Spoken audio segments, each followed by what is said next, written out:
This story is one of the craziest stories that I have ever heard in my entire time of reading about dark history and the paranormal. It's a true story, and when I tell you that you will not believe the things that happened during this time in history and the outcome, let's just get into it. Welcome to this week's meeting of the Spooky Friends Club. Grab something warm to drink and maybe a Bible because we're getting into it and it is crazy.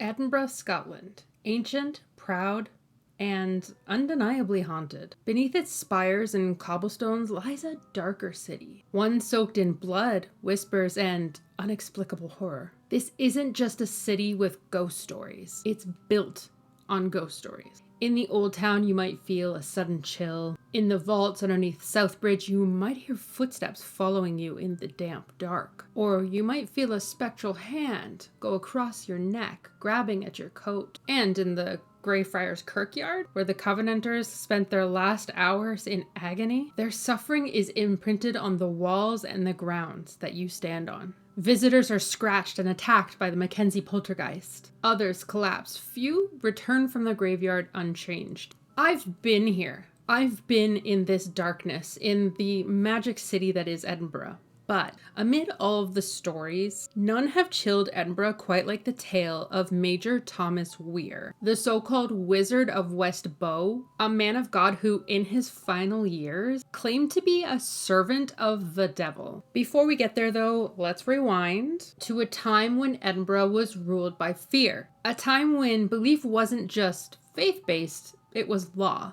And the devil wasn't just a metaphor, he was real. In the late 16th century, Scotland had been gripped by a paranoia. The Kirk, another word for the Presbyterian Church, held an iron grip on morality. The world was a battlefield between heaven and earth, and in the eyes of the people, witches just didn't hide in the forest. They were living among you. They could be living next door. In 1590, King James IV sailed to Denmark in order to wed Anne of Denmark. His return with his new bride was an absolute nightmare. Violent storms raged and nearly drowned the royal fleet. James, for whatever reason, was convinced that the devil was conspiring against him, and he found his scapegoats.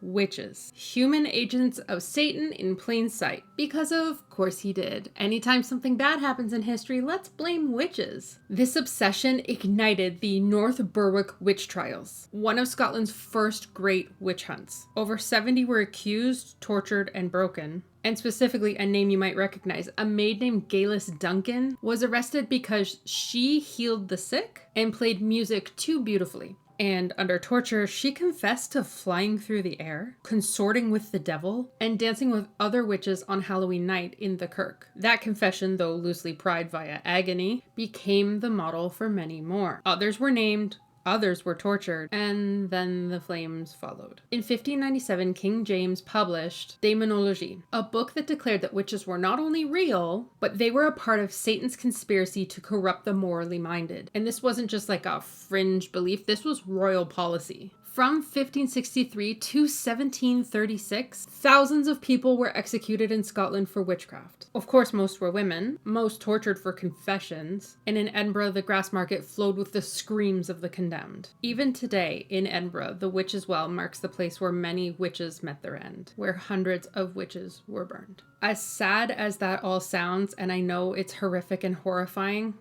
and being there was really something different. This is the world in which Major Thomas Weir was born into, and where being pious wasn't just a virtue, it was a necessity for survival, where a crooked glance or a bad harvest could land you on the pyre, a world where even whispers could kill. But what happens when the whispers point not to a widow or a healer or a poor midwife, but what if the whispers point to one of Edinburgh's most holy men? Let's fast forward to the mid-17th century. Edinburgh is a city of shadows. Its closes are narrow and damp. Fear of the devil lingers like a fog. Political unrest simmering beneath its surface, and the Kirk continues to judge with fire. Here is where we meet Major Thomas Weir. Born in 1599, he was a devout Covenanter, a veteran of many religious wars. The Covenanters were a religious and political movement. They supported a Presbyterian Church of Scotland and the primacy of its Scottish leaders in religious affairs. So think of it, they're like noblemen, ministers, and lawyers who defended the legitimacy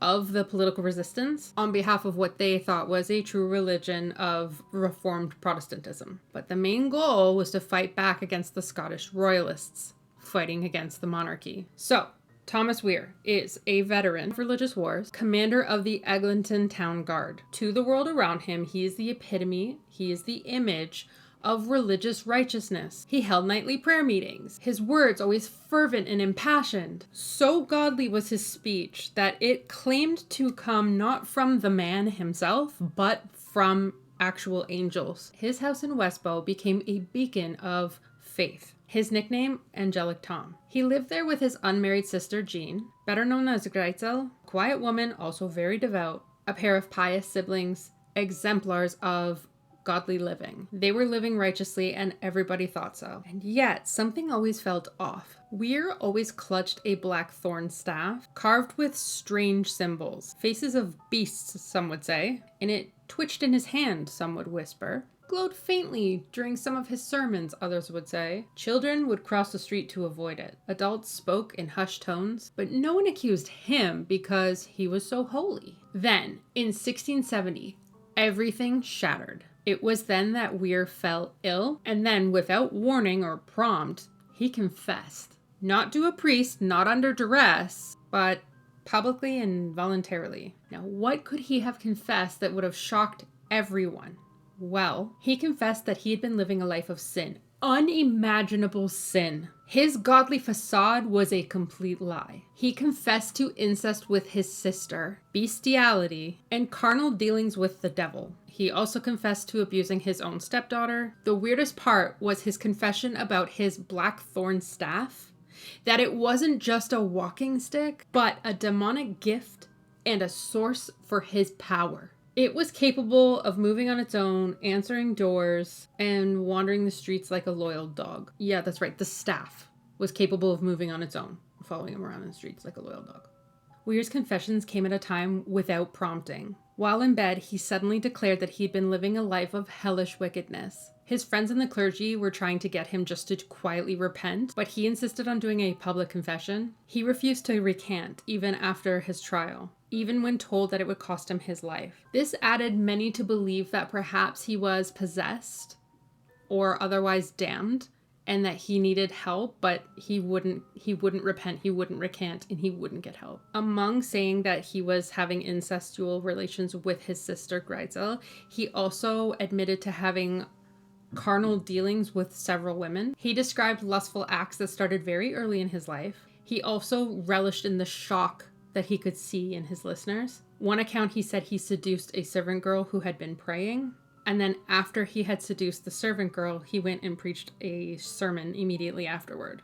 He claimed to have committed bestiality with multiple animals, but thankfully the details of those records are vague or deliberately omitted due to the extreme taboo, and who would want to listen to that. There were rumors, though unconfirmed, that he could speak to animals, as if he were trying to raise demonic familiars. Others said when he was gripping his staff, he would perform his sermons more powerfully, but when he didn't have the staff with him, like let's say he'd left the staff on a table or something, he would shuffle, he would be clumsy, and he wouldn't speak so elegantly. He said that the devil appeared to him with a fiery face and offered him power in exchange for his soul. He admitted to signing his name in blood, which was a really traditional part of the diabolical pacts of the 17th century demonology.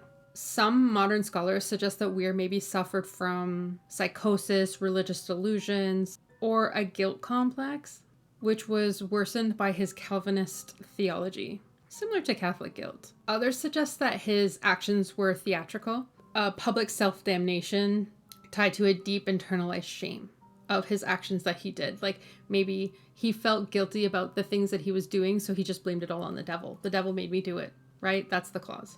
At first, the authorities were stunned.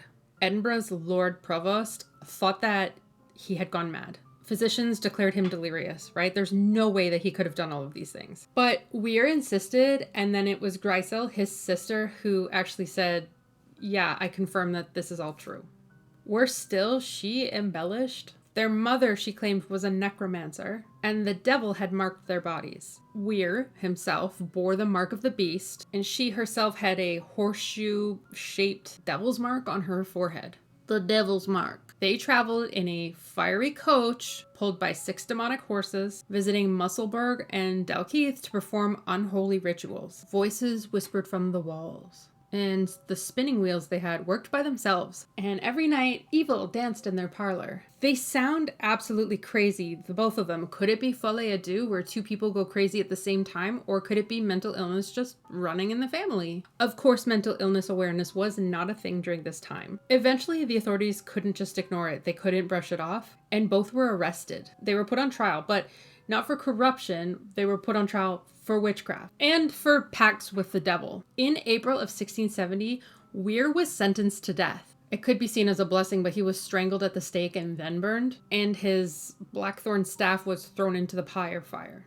Witnesses swore that the little staff was writhing like it was alive in the flames. It took really long for it to burn, and it twisted like something really truly alive. Grycel was hanged separately, but her last words were that her brother deserved everything he got, and more. Their house on West Bow stood empty for over a century. Locals called it cursed. People claim that lights would flicker in the upper windows. Imagine, like, this is candle times, right? And ghastly echoing would come from the empty rooms. A tall black shadow could be seen in the pitch, pacing the hallway, holding a crooked staff. One couple is said to have moved in during the 18th century, but left after a couple of days. They fled, but what they said was truly chilling, that a calf had been laying at the foot of their bed, a ghostly calf, and it stared at them with burning eyes. It breathed smoke in the cold air. Others claimed to see the fiery coach, pulled by the infernal steeds, parked once again outside of the house. And Grycel's spectral form was seen on the stairs more than once, twice the height of a woman, laughing like something unholy. Even the staff, some claim, still wander the city, searching for its master. Parts of the old Weir House have been incorporated into newer buildings. One became a Quaker meeting house. Not sure that's a great idea. And staff there have reported seeing a man passing through the walls. A man in black with a cane that clicks on the floor. The story of Major Thomas Weir is more than just a ghost story. It's a story about fear and about faith, and about the thin, terrifying veil between holiness and horror. In a time when the Kirk punished sinners and burned witches, Thomas Weir was the last name anyone ever expected. And I think that that's what made that story for them so chilling. He wasn't a poor woman accused of brewing herbs or singing beautiful songs. He wasn't an outsider. In fact, he was beloved by the community, revered, trusted. And if a man like that, a man called Angelic Thomas, who could walk in the daylight and pray by candlelight while living in the shadows, then who could you trust? Who else might be hiding something monstrous? So next time you're walking in Old Town, past West Bow, past Greyfriars, and down past the vaults, listen. Not just for footsteps, but for the staff tapping on the stones. Because in Edinburgh, history never dies. It just lives in the shadows. And in those shadows, you never know what's waiting for you. So what did you guys think of the story of Major Thomas Weir? It was definitely a shock for me to hear the story when I was in Edinburgh. A man so pious, but he is so dark. And I like to imagine the people during that time were like so super shocked, because during this time, like with the Covenanters being sort of the bad guys and the royalty fighting back, it's so interesting to see like this one man just ruining everything that we thought, right? Like he was so pious and so wonderful, and then he just laid it out on his deathbed. Were they crazy and just saying so, or were they set up? Share your thoughts in the comment section below. We love to hear from you. If you're fascinated by the dark corners of history, by ghost stories or unsolved mysteries, you've come to the right place. Be sure to hit that subscribe button and ring the bell for your notifications so you don't miss our next dive into the unknown. And for more spooky content, deeper dives, community discussions, and spooky finds, visit spookyfriendsclub.com. And remember, until next time, not everything is as it seems.